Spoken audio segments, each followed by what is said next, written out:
Assalomu alaykum, hurmatli radio anglag'uchi do'stlar. Hammanglarning hozirgi vaqti xayrlik bo'lsin. Anglayotganinglar Markaziy xalq radio stansiyasining mashhur shaxslar programmasi. Men programma riyosatchisi Arman Nurijon.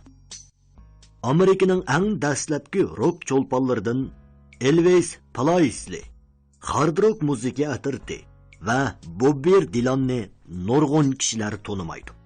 Biroq Michael Jackson desa tonimaydigan odam yo'q deyarlik.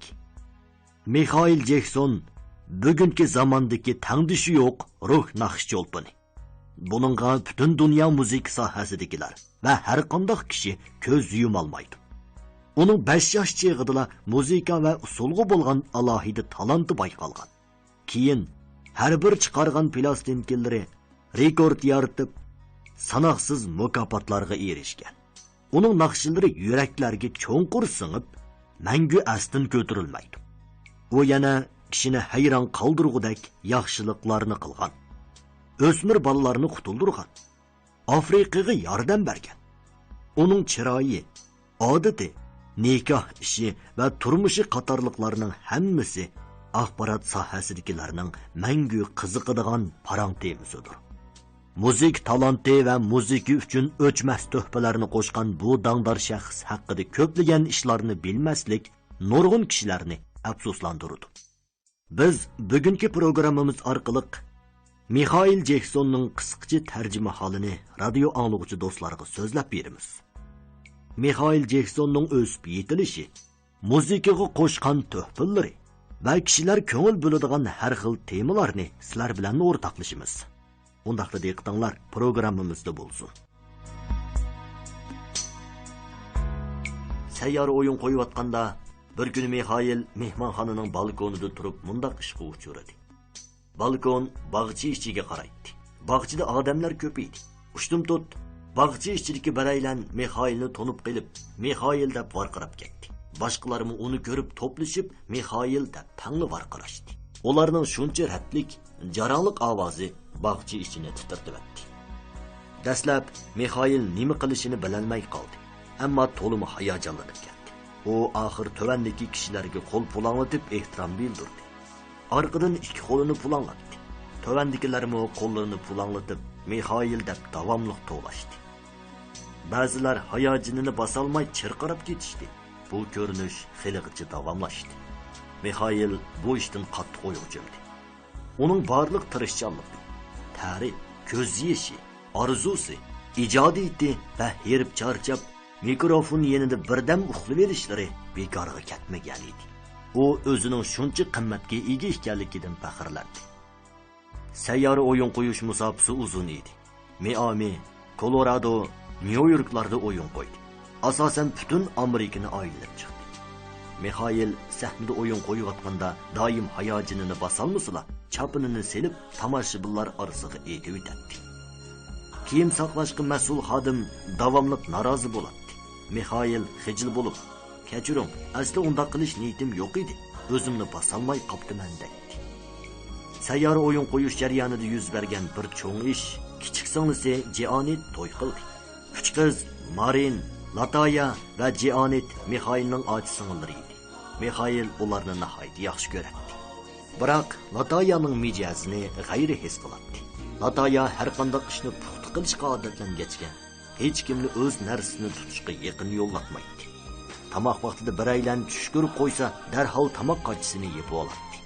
Janet va Michaelning qiziqishi, yumoristlikligi o'xshab qolg'achqa davomli birga o'ynaydi.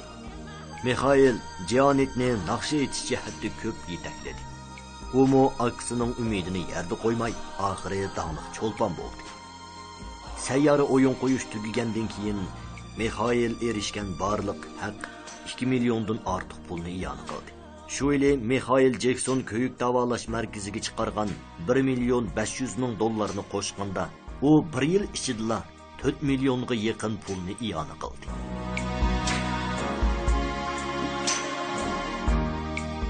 Sayyora o'yin qo'yish oyoqlashgan hamon Michael yana yangi xizmatga Ye.O. Kimi boshliqi filmini ishlashga kirishib ketdi. Asli ish mundaq bo'ldi. Disney Studio Mixailni Disney shodlik bog'chisi uchun yangilik yaratish yo'li ochib berishga. Qandoq usul bilan bo'lsa mayli, faqat bog'chini texmi ijodkorlikqa va tortish kuchiga ega qilib bersili bo'ladiganligini aytib taklif qildi. Mixailning azaldan Disneyga hurmati bo'lg'achqa darhol ma'qul bo'ldi. Keyin ular Mixailni kinoda rol olib berishga taklif qildi. U ilgari Yangi Bo'stonliqdagi Farishta izi filmida rol olgan. Bu uningda go'zal aslimalarni qoldirg'achqa, keyin kinochilik ishlari bilan ko'plab shug'ullanishni ko'ngliga pukkan edi. Uning ustiga nurg'un musiqa sinalg'u lentalarni ishlagachga xili tajribalik bo'lib qolgan edi. Shunga ularning taklifini xo'shallik bilan qabul qildi. Yeo kema boshliqi filmi alohida yuqori texnika bilan singa elindi. Kinoni ko'rganligi odam o'zini xuddi olam kemisida o'ltirib, olamda uchayotgandek his qiladi. Kinoda musiqa dunyoni o'zgartirdi degan ideya mazmun qilingan bo'lib, vaqaligi mundaq. Bir yigit ulug' vazifani zimmasiga elib, ig'ir zulm qoplagan planetga kelib, hukmroni qabih ayol podshoh ustidan g'alaba qilib, planetdagi kishilarga haqiqiy go'zallik va yorug'lik ato qildi. Mixail bu kinoni ishlash jarayonida film ishlashga texmi qiziqib qoldi. Boshqalarning nemishqa film ishlashni yoqtirmaydiganligini tushunolmay qoldi. U yigitning obrazini nihoyat muvaffaqiyatli oldi. Biroq Mixail kino sohasidagi nurg'un ahvollarga norozi edi. Ularda o'zgartish, yangilik yaratish kamchil, shaklvozlik to'la, hissiyot kamchil deb qaradi. Mixail kino sohasidagi Steven Spielberg va Marlon Berlandoni nihoyat hurmatlaydi. Chaplinni nihoyat yaxshi ko'radi. U yana Boki Shois, Xeben Taylorlar bilan qo'yiq aralashadi. 1985-yil yanvarda Mixail dangliq naqsh cho'lpini Lionel Reji bilan birlashib, faqat 2 soatda bir naqsh ijod qildi. Keyin bu naqshini Amerikadagi nurg'un artistlar aytib chiqdi. Bu naqshini bilmaydigan odam qolmadi. Bu Afrikadagi ocharchilikda qolgan xalqlarni qutqizish tema qilgan ulug' naqsha, Dunyo bir oila degan naqshi edi. Mixail televizordan Efiopiya va Sudandagi xalqlarning ochlik azobidan qiynalayotgan, o'lib ketayotganligini ko'rib, ularga qattiq ich og'ritdi. Shunga ularga bo'lgan barliq hissiyotini naqshi ichiga singdirdi. U naqshi muzikasini singlisi Janetga g'ingshib berib, uningdan nimani ko'z oldiga keltirganligini so'raganda, singlisi Afrika, o'lib ketish oldida turgan bolalar dedi. Mixail yana naqsh tekstini singlisiga aytib berdi. Shu oraliqda u ushtumtut musiqa ritmi va tekst bilan hissiyot, o'y fikrini ifodalagili bo'ldi ekan. Surat bilan ifodalashning nima hojati degan o'yga kelib qoldi. U televizor, bo'libmi musiqalik televizorning musiqadagi nurg'un o'zgachiliklarni yo'qotib yetadiganligini his qildi. Uningdek musiqa sinalg'u film ishlash mahiri va sinalg'u filmlari setilish jihatda rekord yaratgan artistning mushundaq tunishga kelishi oson ish emas edi. Mixail Dunyo bir oila degan naqshini alohida tuyg'udagi muqaddas naqsha deb qaradi. U o'zini bu naqshini ijod qilgan va aytganligidan cheksiz faxrlandi. U o'rtaq g'oya uchun birlashishimiz, go'zal dunyo barpo qilishimiz kerak. Bu dunyodagi och qilayotgan kishilarga yordam berishimizda muhim rol o'ynaydi dedi. 1986-yili Dunyo bir oila degan naqsha 28-navbatlik Gerolmey mukofotining yillik naqsha, yillik plastinka, eng nodir 2 kishilik yoki kollektiv naqsha, eng nodir qisqa musiqa sinalg'u lentasi mukofotiga erishdi. Mayli Mixail lift turib bu naqshining musiqasini anglab qolgan bo'lsin, yoki bolalarning aytib yurganini anglab qolgan bo'lsin, intayin hayajonlanib ketadi. Dunyo bir oiladan keyin Mixail vaqtincha omma nazaridan yiroq turishni o'ylashdi. Keyingi 2,5 yilda u yangi plastinkasi Back Cultsni ko'ngil qo'yib ishladi. Mixailga yanala Quincy Jones hamkorlashdi. Mixail azaldan hammada kamolatga yetishni o'yladi. U Quincy'dimi mushundaq ruh bor deb qaraydi. Uning ustiga ikkaylan nihoyat obdan hamkorlasha oladi. Mixail naqshi musiqasi va tekstini ijod qilib Quincy'ga ko'rsatdi. Kevinsi unuğa təklif fikir berib, özgərtidigan joylarini özgərtib, rədki selib naqshini kamolatga yetkazatdi. Ikkilaningmi fikrda birlik kelolmaydigan chaqlar bo'ladi. Kevinsi yangi texniklarning ishlatilishiga ancha e'tibor berib ketmaydi. U an'anaviy chalg'u asboblarni yaxshi ko'radi. Ularni haqiqiy sop deb qaraydi.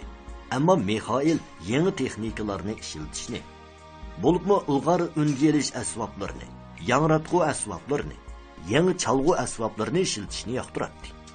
Tomoshabinlarni yangi chalg'u asboblardan chiqqan yangicha ovozni yaxshi ko'rdi deb qaraydi. U Kevinsi Jonisga muzika har vaqt o'zgarib, yangilanib turadi. Men eng yangi shaylarni qo'g'lishiman deydi. Mixail tomoshabinlar yoqtiramdu, yoqtirmamdu deganni o'ylashadi.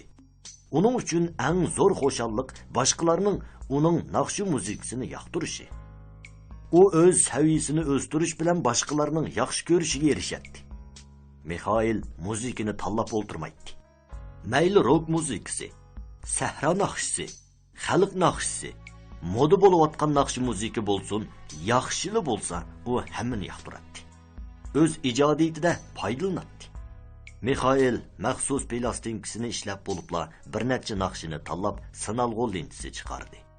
1987-yili 8-avgust Jungo uchun bir xayrli kun bo'ldi. Mixailning yangi plastinkasi bak qaltisdiki yakki naqsha Seni so'ymay turolmayman oldi bilan jamoatchilik bilan yuz ko'rishdi. Bu naqsha tezlik bilan Angliya va Amerika naqshi munbiriga kirib, bir haftada Angliya munbirida chempionlikqa, orqadan Amerika munbirida chempionlikqa erishdi. 31-avgust plastinka bak qaltis tarqatildi. Plastinka tez surat bilan Amerika, Angliya va boshqa ellarning maxsus plastinka munbirida chempionlik o'rniga erishdi. Ichidagi 6 naqsha 10 darajaning ichiga kirdi. 5 naqsha ilgir kiyim bo'lib chempionlikqa erishdi. Plastinkadan 22 million dona setilib, Hard Rock jurnali uning 4 yulduzlik yuqori baho berdi. Kishini hayajonga soladigan tövandagi jarayonni ko'rib o'taylik.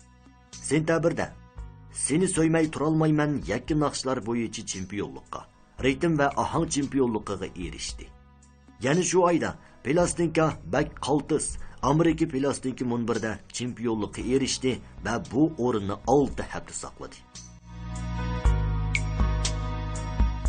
Oktabrda plastinka yana Amerika ritm va ahang maxsus plastinka munbirida chempionlikqa erishdi va bu o'rinni 16 hafta saqladi.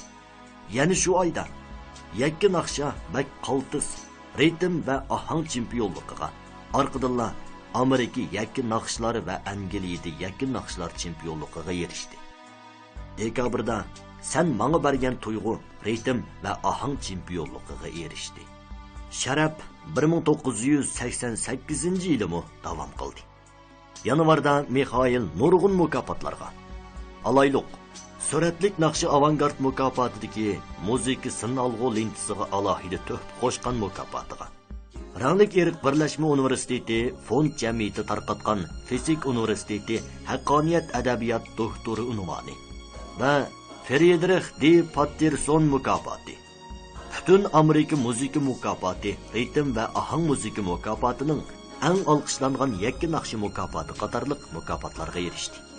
Ya'ni shu oyda Sen manga bergan tuyg'u Amerika yakki naqshlar munbirida chempionlikqa erishdi.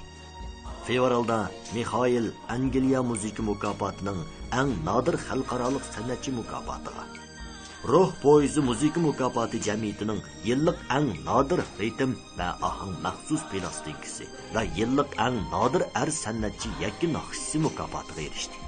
Martda Aynakdagi Amerika yakki naqshi munbirida ham ritm va ahang munbirida qo'sh chempionlikqa erishdi. Iyulda Yerginishlik Dayanna yana Amerika yakki naqshi munbirida chempionlikqa erishdi. Shunda qilib bak qaltis plastinkasi ichidagi 5 naqsha chempionlikqa erishib, ta bugungacha bu rekordni saqlab keldi. 1989-yilimi Mixail yana nurg'un mukofotlarga erishdi. Bir qadar muhim bo'lganlardan Ranglik Erik kishilik huquq jamiyatining 3 tur mukofotiga, Butun Amerika muzika mukofotining alohida tuhfa mukofotiga, Angliya musiqa mukofotining Ushturmush mukofotiga, Dunyo musiqa mukofotining Dangliq shaxslar qasri qatorliq Ushtur mukofotiga, Suratlik musiqa sinalg'u linchisi mukofotining Sinalg'u linchisi avangard mukofotiga erishdi. U yana dunyo tarixidagi eng ulug' sinalg'u linchisi degan nomga, E'lon munbiri jurnalining 2 tur chempionlik mukofotiga, Hard Rock jurnalining 10 yildan bo'yanqi eng nodir sinalg'u linchisi mukofotiga erishdi. 1990 yili va 1991 yillari Mixail yana Amerika kinochilik sohasi fondi jamiyati tarqatgan 10 yildan bo'yanqi eng nodir san'atchi mukofotiga, Geralmiy mukofotining bir turlik eng cho'ng mukofotiga, Ruh poyzi musiqa mukofotiga va Amerika hukumati tarqatgan 2 turlik 10 yildan bo'yanqi eng nodir san'atchi mukofotiga erishdi. Bak qaltis ishlanib bo'lgandan keyin kishilarning Mixailga bo'lgan bahosi o'xshash bo'lmadi. Titrangi plastinkasini hamma birdek maqtagan edi. Biroq bak qaltis plastinkasini zo'r muvaffaqiyatga erishgan. Setilish miqdori, erishgan mukofotlari kishini cheksiz rozi qilgan bo'lsa-mu, ba'zi kishilar Mixailni san'at talantini saqlab qolgan deb qarasa, ba'zilar uni oxirgi bosqichga berib bo'ldi deb qaradi. Ular bak qaltisni titrangiga silish turganda yangilik yo'q. Shunga san'atga nisbatan kayniga chekindi. U endi tuvanga qarab mengishni boshladi deyishdi. 1991 martda Sony musiqa shirkati Mixail bilan to'xtam tuzdi. To'xtam bo'yicha Mixail ular uchun 6 dona plastinka ishlab berdigan. 1 milliard dollardan yuqori haqqa erishadigan bo'ldi. Mixail tunji bo'lib chiqarmoqchi bo'lgan xatar plastinkasiga oldin 18 million haqqa erishdi. Nashr savdogarlari Mixailning savdo qimmatiga cheksiz ishonatdi. Mixail xatarni ishlashga boshchilab kirib ketdi. Xatar plastinkasidagi asosliq naqsha qora yoki oq tanlik edi. Mixail ilgari titrangu naqshisining sinalg'u linchisiga rejissorlik qilgan John Lamdesni qora yoki oq tanlikning rejissorligini qilib berishga taklif qildi. U yana dangliq bola cho'lpon Makkellini rolga chiqib berishga taklif qildi. Qora yoki oq tanlikning sinalg'u linchisi 11 minutlik qilib ishlandi. Jami 4 million dollar sarf qildi. Noyabrda yakki naqsha qora yoki oq tanlikning sinalg'u linchisi bozorga selindi. Uzun o'tmayla Angliya yakki naqshi munbirida chempionlikka erishdi. Arqadan xatar plastinkasi dunyoning har qaysi joylarida tangli tarqatildi. Bu plastinkaning muqovisi ilgirgidek Mixailning suratini asos qilmasdan, balki eng yangi texnika bilan rangdor o'zgacha ishlandi. Mixail yana dangliq rejissor David Lenichni taklif qilib 20 minutlik e'lon ishlatgizdi. Plastinkadagi 9 naqshining hammasi bazoristik naqshlar bo'ldi. Plastinka Hard Rock jurnali tarafidan 4 yulduzlik yuqori bahoga erishdi. Bugungacha bu plastinkadan 22 million dona sotildi. Xatar yakki naqshisi noyabrning oxirida qora yoki oq tanlikka ulashibla Angliya yakki naqshlar munbirida chempionlikka erishdi. Dekabrda qora yoki oq tanlik naqshisi Amerika yakki naqshlar munbirida chempionlikka erishdi. Xatar plastinkasi Amerika maxsus plastinka munbirida chempionlikka erishdi. Bu plastinka va yakki naqshi qora yoki oq tanlik 10 necha davlatda chempionlikka erishdi. Xatar plastinkasi Mixailni yana nurg'un sharafga erishtirdi. 1992-yili Mixail dunyo miqyosida sayyora o'yin qo'yib Tayvanga keldi. Mixail dunyoni qutqizish fondi jamiyatini qurib, o'smir bolalarni qutqizish ishlari bilan shug'ullandi. 1994-yili Nyu-Yorkdagi o'smir bolalarning bilet tashlashi bilan bolalarga ko'yinish mukofotiga erishdi. 1994-yili u mushuk shohi Elvis Presleyning qizi Rezamari Presley bilan to'y qildi. Nurg'un sohadigilar Mixailning Rezamari bilan to'y qilishini omma ichidagi obrazini yanada tiklash uchun bo'lgan. Chunki mushuk shohi dastlabki rock musiqa cho'lpini bo'lgan. Garchi dunyo bilan baldurli vidolashgan bo'lsa-mu, ilham yuqori nopuzga ega. Mixail shundoq qilish orqali o'zining mushuk shohining izbosori ekanligini ifodalamoqchi deb qaradi. Biroq bu nikoh muhabbat va hissiyot ustiga qurilganmi yo'q, hech kim bir nima deyolmaydi. To'y murosimi 26-may o'tkazildi.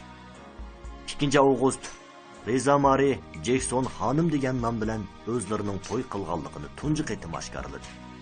6 avgust Mikhail bilan Reza Mari Vengriyaning Budapest shahriga yangi plastinkasi tarixning sin olg'u lensini ishligini bordi. Bu er-xotin ikkilarning tunji qatim oshkora birlik ko'rinishi edi. 23 avgust Mikhail va Reza Mari davlatlik surishtirish jurnalining muqovasiga suratga tushdi. Bu ularning tunji qatim axborot sohasidagilar uchun suratga tushib berishi edi. 25 avgust Mikhail Georgiya shtatining Atlanta shahridan hashamatlik uydan birini 40 million dollarga setib olib, Reza Mari bilan ko'chib kirdi. Mikhail hayot bilan to'p-to'g'ri 36 yil kurash qilib, amdi o'ylik bo'ldi. Bu uning tanholikdan bo'lgan zerikishlik turmushiga xotimi berishi yoki azaytishi bo'lishi mumkin. Biroq Mikhail kasbini to'xtatib qo'ymadi. 1995-yil yangi plastinkasi tarix butun dunyoga tang tarqatildi. Televiziya va radio stansiyalari bu naqshlarni bas-bas tarqatdi. Baho berdi. Butun dunyo yana bir qitim qizg'in kayfiyatga to'ldi. Plastinka yanilini hayda bozor topdi. Uning ichidagi naqsha san yagona emas, Amerika va nurg'un davlatlarning yakka naqshlar munbirda chempionlikka erishdi. Mikhail u mangulik Mikhail.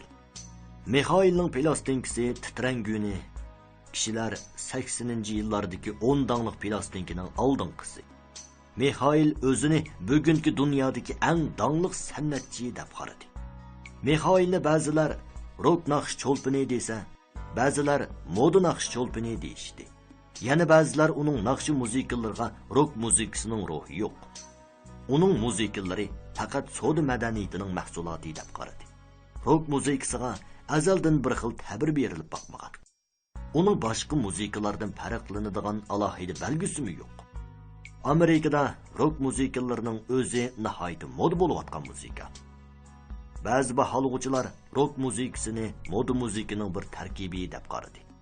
Mikhailning 70-chi, 80-chi, 90-chi yillarini besib o'tib, ya'ni yashirib turishi, sehrini yo'qotmaganligi oz uchraydigan ish. Mikhail o'zi aytgandek, vaqtga beqib hamma o'zgardi, taraqqiy qildi, musiqami o'zgarib turibdi. Oldinqilarga o'xshash Mikhailning musiqaga, san'atga, insoniyatga qo'shgan tuhfasi mangu o'chmaydi. Kishilar uningga tashakkur etishi, uni asti saqlashi kerak. Musiqa va usul qatorliq san'at jihatiga tangdoshsiz talanti va utuqlari, haddi hisobsiz boyligini hisobga olmaganda, u boshqalarga o'xshashla oddiy odam. Uzun yillik san'at hayoti uni kishilardan farqlanadigan, tanho va g'alitiroq qilib qo'ydi. Ammo u odatdagi odamdek yashashni chin ko'nglidan xohlaydi.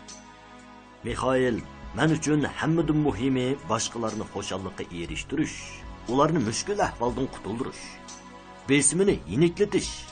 Men ularning naqshamni anglab bo'lib, uning naqshisi bak ulug', men yana kelaman. Uning naqshisi meni shodlantirdi deyishni orzu qilaman.